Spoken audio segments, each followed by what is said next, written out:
Hi, folks. Welcome to the Midlife Mavens. So we are honoring the mess, we are celebrating in the magic, and we are discovering ourselves one brave breath at a time. We're your hosts, Cynthia and Denise. And today we are going to be talking about the wonderful rebalancing of your space in midlife with Feng Shui. I love me some Feng Shui. So let's be honest, like midlife isn't just about like yourself changing. It's also about like your surroundings changing and working with that to help you, whether you are becoming an empty nester or you're downsizing or you're like maybe getting into a new hobby and you got to like make some space for things. Feeling better isn't just about what's happening in your mind. It's also about what's happening in the space around you. Right, Denise? Yes, exactly. So Feng Shui is the ancient Chinese art of arranging your environment to support balance, flow, and well-being. And in midlife, with hormone shifts, priorities evolve, clarity becomes sacred, and Feng Shui can be a powerful ally. For those of you who may not know what it is, Feng Shui is about water and air. And so it's about balancing those elements to bring them into your home. So one of the biggest things that we all struggle with, whether it's physical clutter, energetic clutter, mental clutter, it's like you want to clear the clutter, because when you clear the clutter, you clear the mind. With it, midlife often brings emotional clutter to old roles, outdated beliefs, unresolved grief. And one of the things that can really help with that is you start with the physical space. You get to clear out what no longer serves you. You get to donate and release or repurpose things. You know that closet full of clothes you have that you're like, no matter whether you lose the 20 pounds or not, you're never going to wear because you're like, I wore that when I was 30. I'm not wearing it now when I'm 60, that kind of stuff. That's where you get to release those things and appreciate the person that got to wear it, which was you. And now you really don't want to wear that anymore because, again, as we evolve into midlife, our interests change, our friendships change, our hobbies change, and we want to make room for who we're becoming. Yes, I love that. I love that. Get rid of all the Tupperware that doesn't have a matching lid. Oh my gosh. And how about those socks that get lost in the dryer? Yeah. Or have a hole. Like we don't need to. I can buy new socks. What I recently did was I reclaimed my bedroom as a sanctuary. So pictures in your bedroom that represent your life that you want to live. It is that cozy, homey feeling. Have the nicest bedding that is within your budget. Great pillowcases. Like you want luxury in the bedroom. This isn't the place for you to have your computer. And I know that, if it's maybe, your space is limited and you have to, there are ways to work around that. But that should be your sanctuary, not your workspace. Be sure that you use colors that you love, whether it's just like soothing, soft blues, or you love some pinks, whatever it may be. You can use the Bagua map to your benefit, but you also want to use colors that are good to you. Like if, let's say that section of your home is orange and you hate orange, don't use orange. Right. Use the stuff that you love and feels good. Also, have a headboard. Position your bed in a nice spot so that you have a view of the door, but that your feet aren't at the door.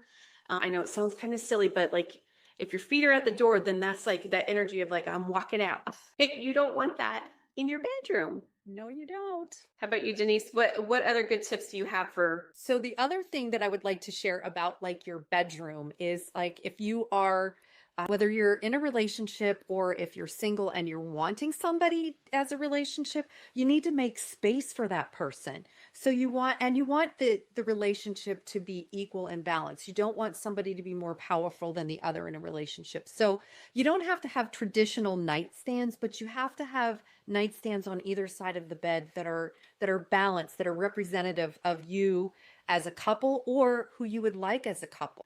If you're somebody that is looking for a significant other, you probably don't want your dog sleeping in that side of the bed and like, well, that's Fluffy's side. Nobody else can stay there because you don't have any room to allow that person to come into your life, right? Mm-hmm. And I know these things kind of sound hokey, but if you really start to prescribe and really start to shift these things around, you'll see the changes that could come in your bedroom. So one of the things that you want to do is you want to reflect your intentions. And midlife is a time to ask, what do I want now? And how can I use Feng Shui to support that vision? If you want more creativity and you've got to energize your home's children and creativity area with art or playful objects. You may not even have kids anymore. You might be an empty nester, or you might have teenagers, but you get to put fun little creative artistic things, or maybe even something that your kids made, put it in that creative spot. Again, that's where you want to grab the bagua, and then you want to put that over your rooms. And because, not to complicate things, but you want to do it where, you're looking at your house, you want to lay it on there, and you want the career area to be at that front part of your house. And then you adjust accordingly from there. Some of us have our front doors right directly smack in the front of our middle of our house. Some of us it's to the right, some of us to the left. So then you can adjust accordingly there and then go room by room, right? If you're also seeking love or a deeper connection, you want to activate that relationship area. That is the corner where you're going to put pairs of things, like a pair of candles, or actually the other thing that is a really great thing for relationships is a pair of ducks, because they mate for life, or penguins. Penguins also mate for life. So you want to keep these pairs of things together. Another really fun way to do that is, and you can get them kind of almost anywhere, but I know I got mine on Amazon, but they're little rose quartz ducks on a jade lily pad. And you can put that in the relationship corner, because rose quartz represents, and Cynthia can attest to this, Yes. for relationships, for not just yourself, but for others. You want to bring in pinks and symbols of harmony, and you want to create that balance of relationships for yourself. Hmm. Yeah, I have a hunkin' piece of rose quartz in my bedroom because my bedroom actually sits in the relationship corner of my home. So it's the perfect spot. I painted the walls like a nice mauvey pink. And then I've incorporated other, like I love like navy blue. So I made it very, very homey in there, while not making it too girly. So my husband doesn't feel like he's, living in some little like Victorian cottage. He's just walked into to a spa, and he's like, "What the heck? Isn't this my room too?" He's good with, like, as long as he's got really comfortable like soft sheets, he's good. Like that's his thing. Like got to have good bedding. He doesn't care if it had, flowers on it or mousse. He would be fine. He'd be fine as long as it's not scratchy. That I can get in there and I'm like, "Ooh, I feel good." That's true. Uh, Another thing that you can do is invite nature into your home. You see a lot of some of like the contemporary look. Some of them have a little bit of plant life in there, not so much. I would say like mid-century modern really does incorporate a lot more plant life. It softens those edges. I Not that I really care so much for mid-century modern, but I do appreciate that they incorporate a lot of nature, and like plants and stuff in the decor. Natural light. I If you're, like a little bit of a vampire and you love to keep things dark, maybe not so much, sure, go ahead and close the shutters and stuff in the evening because you want some privacy. But you really want to allow as much natural light into your home as you possibly can. It brightens things up. It lifts the energy. Like seriously, you walk in and you're just like, oh, I don't feel like I'm in a dark cave. And, we're like, Exactly. You're like, oh, you know, I know. And then also, like when you're feeling stuck and overwhelmed, making these quick little shifts. And Denise, what is it? You move 8 things. yeah, yeah. Well, you can get crazy. You can move 8, or you can move 27. I'll go with 8.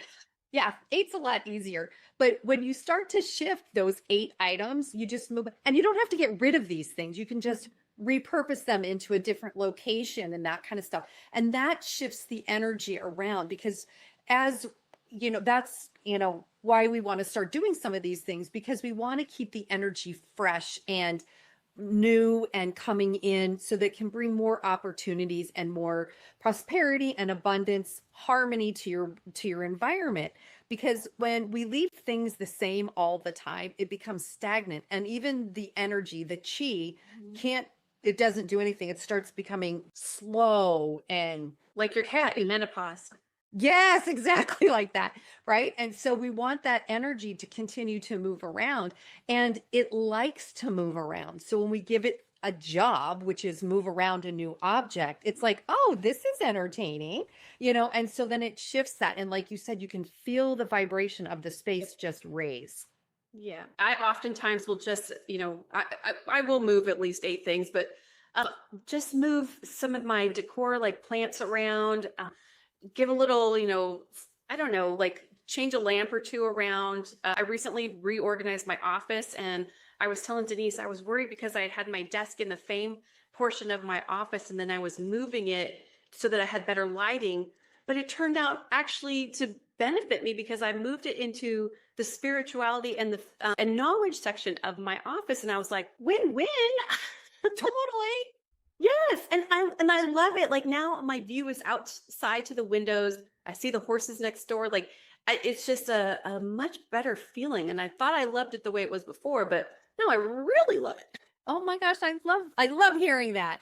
And and kind of going with the plants and things like that. If you really can't move things to a different location, then actually moving your plants, if they're movable, we have a lot of plants here, and you can just take them to the kitchen and water them and then put them back. That also moves the energy and keeps that nature as a part of your environment. Yeah. Recently, Denise did a front door like reset that she posted on her TikTok and Instagram, and I highly recommend it. It was fun to do. I was out there sweating my booty off because it was hot yesterday, and that side of the house, it gets that western sun, and it's just. But I love having that reset because it's just such a fresh, new like kind of thing. Because feng shui isn't about perfection.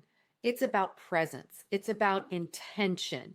And it's about creating a space that reflects your truth, supports your healing, and honors the next chapters. Because each new month, just like the beginning of the week, it's like we get to have a new story, right? And what is that? What do we want that story to be this month? Yeah.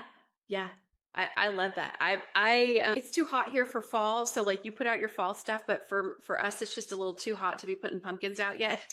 Yeah, I don't have the pumpkins out yet. They're metal. But I definitely like, I'm looking forward to changing out my front door to put the fall wreath and the pumpkins. And although I did get the cinnamon broom, and that I cleaned the front door with the cinnamon broom, and I do have the cinnamon broom on the front door. So today when I went out there, because we're recording this on the full moon in Pisces, I went out to freshen things up, turn on the light out there, and then the cinnamon smell, as soon as I opened the door, like went and came in the house, and I was like, ooh, I love it. Oh, I gotta go get one. I love And it. I was so excited because my sister was telling me she was at Trader Joe's yesterday, and she's like, they've got their pumpkins out, and I'm like, oh, And I'm a sucker for like that little sack of like mini pumpkins that, like a couple bucks. the time, all the time. And I'm like, I'm going to plant these and then I'm going to have my own next year. They never come back. No, not really. No. And it's kind of funny because last year we were out running errands, and my sister and I were, and we were shopping, and it was so funny because we ended up in Walmart and they had the fairy tale pumpkins. You would have thought we were like two little kids, like on Cinderella with the mice, like, oh my gosh, look at this, look at this. We came home with so many pumpkins. I'm like, I don't even know what we're going to do with these, but I had so much fun, decorating the front entryway with all these fun pumpkins and all the fun colors that they were. And so it's like, it brings that excitement and reminds you of what it was like to be a kid again. Yes, yes, it does. I love it. So now that we've talked about some of the ways that feng shui can like help us like reclaim our space, spruce it up a little bit, let's talk about something that we don't like have like really give a name for, and that is the midlife blues. Moms go through like the baby blues at the very beginning, having your baby. It's like, what now? We go through it in midlife too, we're not out there buying a Harley motorcycle or like a Corvette or something like that. But, we still have those midlife blues. And sometimes like it feels a little heavy, and even though we don't express it or share it, there is this thing about like, I don't know, being stuck between who you used to be and who you're like trying or you're, achieving to be in this future, and who you're becoming. It's very real. It's very valid. I mean, do you feel this, Denise? I do. And as you were talking and kind of like, we recorded our other show a bit ago. And what it reminded me of is like, it is kind of like being in junior high. We're not little anymore and we're not big.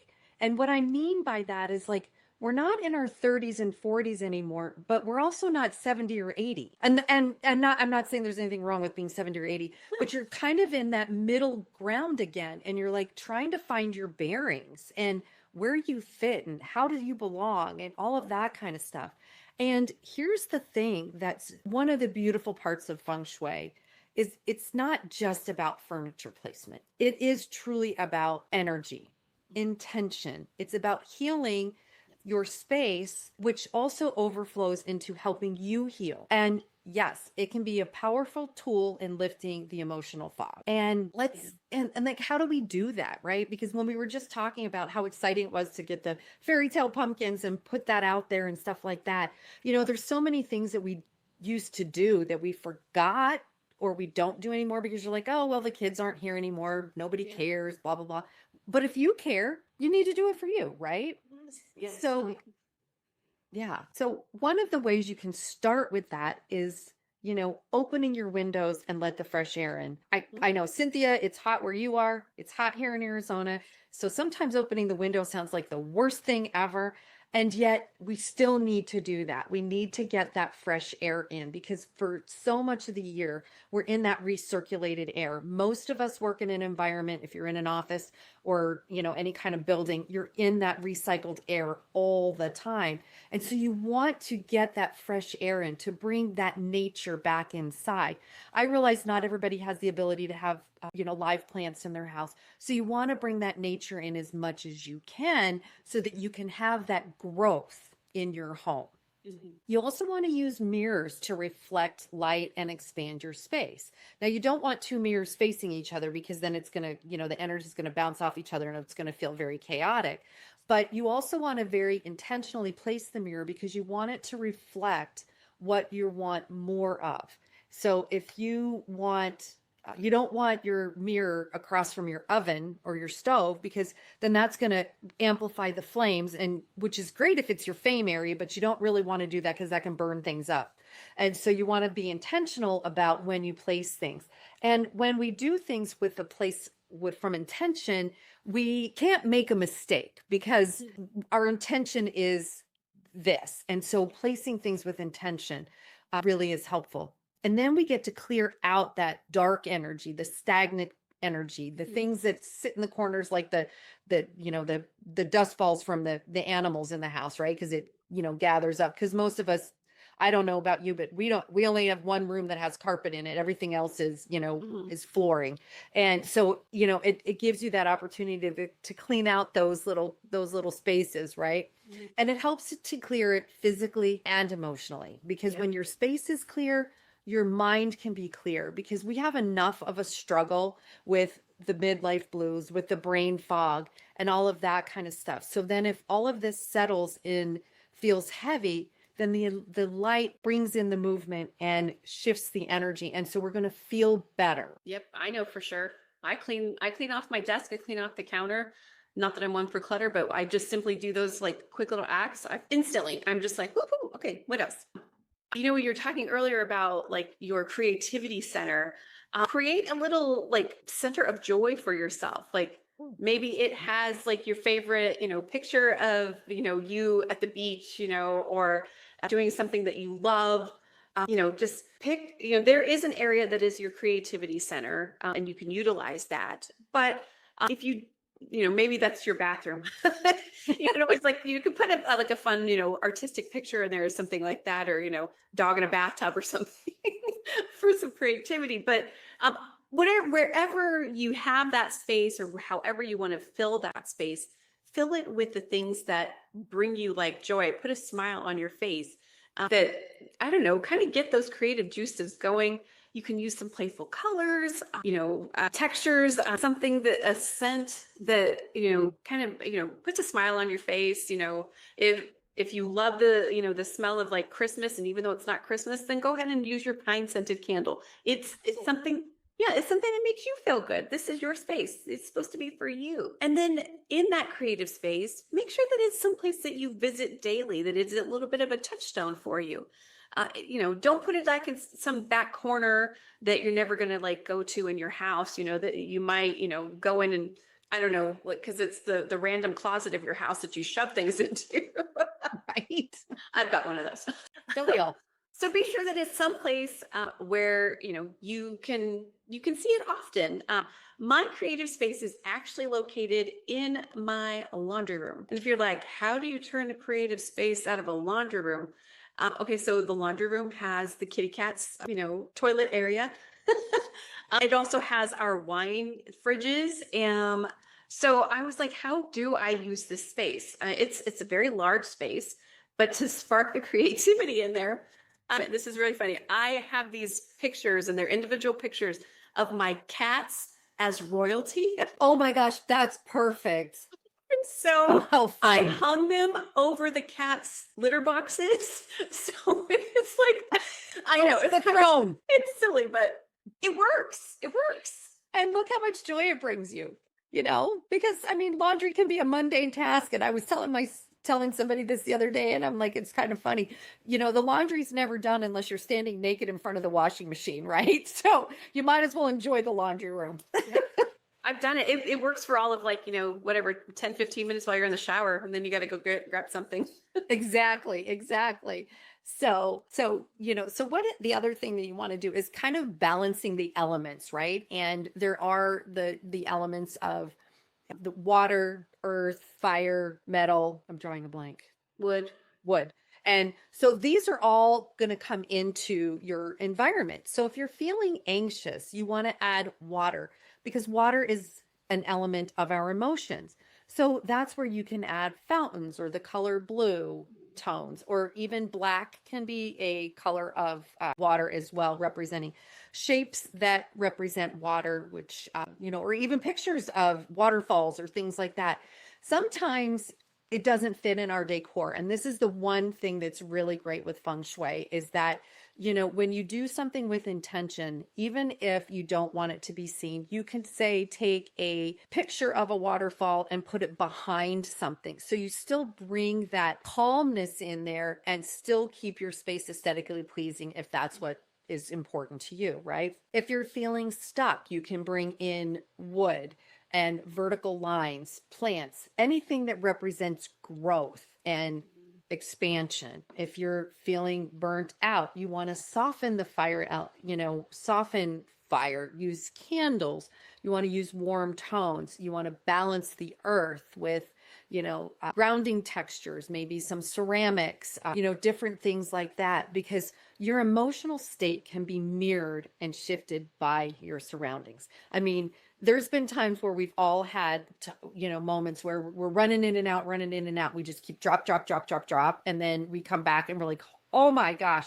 And you just have this anxious feeling. But once you start to tackle, okay, I need to put this away, that away, then all of a sudden you come back and you're like, oh, I can think, I can breathe. And, getting into that understanding of how our surroundings really affect us, and that when we feel low or sad or blue, we aren't failing at life. It's just a signal. And Feng Shui gives us a language to respond with beauty, intention, and grace, because we can cultivate a space, because there can be a lot going on in your external world, because life happens and life's really hard sometimes. But if you can control, I hate to use that word, but your environment, and make it warm and inviting and soothing. So as soon as you walk in, your whole home becomes harmonious and your sanctuary. Yep. I love it. I'm a big fan. We'll share the Bagua map with you so that you can set it up along in your home or your room, your space, your office. You can use those 9 grids and use it to your benefit, especially if there's some place where you really want to focus and make some tweaks. So if you're feeling lost, start with your space. Just move the energy a little bit, and like Denise said, open a window. Take a deep breath. Your house wants to feel just as good as you do. Okay. So, okay. See you next time.